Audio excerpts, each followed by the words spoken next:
अगर स्टार्टिंग में अगर आपको दो दो पेपर दिए जाएं, एक वापस ले लिया जाए, पता नहीं क्या हो रहा है पूरे इंडिया में। ये एनटीए का फेलियर है। एनटीए ही जिम्मेवार है इसका, किसी बच्चे का कोई कसूर नहीं है। मेहनत करने का फायदा ही क्या है जब हमें उसका रिजल्ट मिल ही नहीं रहा है। दोस्तों, जब 2024 में नीट पेपर लीक हुआ तो पूरे देश में हंगामा मच गया था।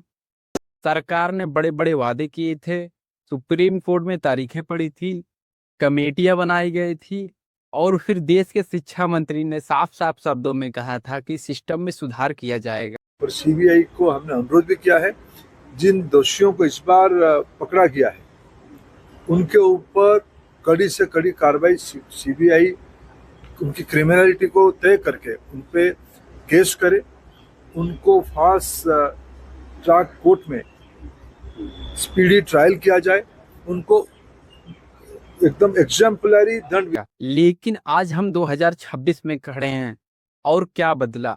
कुछ नहीं बदला, सिवाय उस कीमत के जो एक छात्र के भविष्य को नीलाम करने के लिए मांगी जाती है। अब पेपर लीक करने के बाद भी बच्चा अब सही से, जैसे अब बोल रहे हैं कि यहाँ पे 600 नंबर तक मतलब पेपर जो है लीक हो गया है। अब 600 नंबर का अगर पेपर लीक हुआ है तब उसको अब कैसे अब लीक कर दे रहे हैं। अब सरकार से यही मांगे कि पेपर को अब हमेशा बार बार, चाहे 24 में हो उसमें भी लीक हो गया, अब 26 में भी आप कह रहे हो कि दोबारा लीक हो गया पेपर, तो ये कैसे हो जा रहा है बार बार आपके। आज हम बात करेंगे नीट 2026 की और समझेंगे कि कैसे देश का हमारा सिस्टम, नेशनल तमाशा एजेंसी यानी एनटीए मिलकर 25 लाख छात्रों के सपनों का सरेआम मर्डर कर रही है। दोस्तों, इस बीमारी की जड़ें बहुत गहरी है। जरा 2024 को याद कीजिए। इतिहास में पहली बार एक ऐसा चमत्कार हुआ जो स्टैटिकली रूप से असंभव है। 24 लाख बच्चों में से 67 बच्चों ने 720 में से 720 परफेक्ट नंबर हासिल किया। आइंस्टीन के देश में अचानक इतने सारे जीनियस एक साथ कैसे पैदा हो गए? और हद तो तब हो गई जब हरियाणा के एक ही झज्जर में से एक ही एग्जामिनेशन सेंटर, एक ही कमरे में बैठे कई बच्चों ने एक साथ टॉप कर लिया। उनके रोल नंबर तक एक ही सीरीज में थे। क्या ये महज एक इत्तेफाक था? जब एनटीए से सवाल पूछा गया तो उन्होंने एक ऐसा खेल खेला कि गणित के सारे नियम ही बदल दिए गए। नीट में सही पर 4 नंबर जोड़ा जाता था और गलत जवाब पर 1 नंबर कम किया जाता था। लेकिन एनडीए ने 1563 बच्चों को ग्रेस मार्क बांटकर उनके नंबर 718 और 719 कर दिए, जो मैथमेटिकली पॉसिबल ही नहीं है। एनडीए उसे भी मुमकिन कर दिखाए।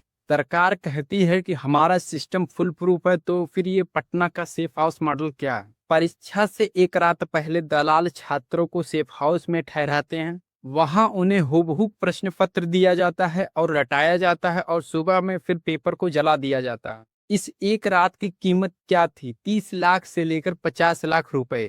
डॉक्टर बनने की कीमत अब सालों की मेहनत नहीं रह गई, बल्कि आपके पिता के अकाउंट में पड़ा 50 लाख का काला धन हो गया।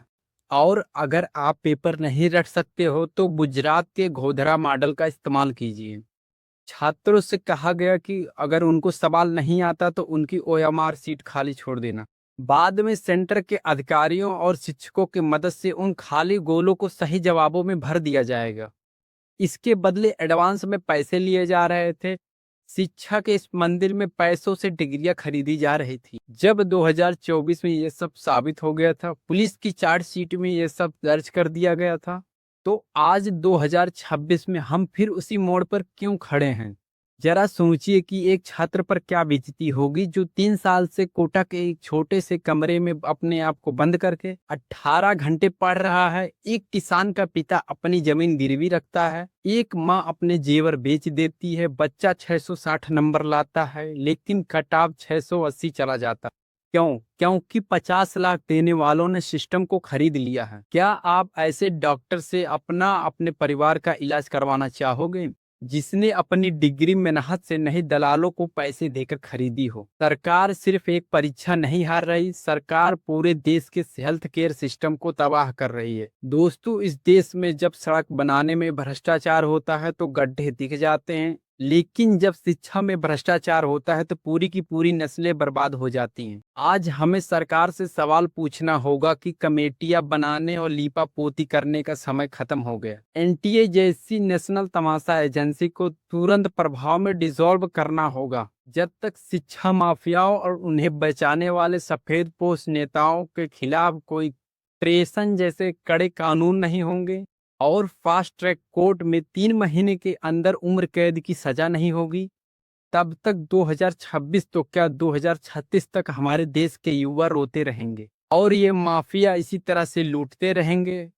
और फैसला अब आपको करना है। आप इस सिस्टम को ऐसे ही बर्दाश्त करते रहोगे या फिर जवाबदेही मांगोगे? इस वीडियो को हर उस इंसान तक पहुंचाइए जो इस देश की शिक्षा व्यवस्था का सच जानना चाहता है। सवाल पूछते रहिए, क्योंकि जब तक सवाल जिंदा है तब तक लोकतंत्र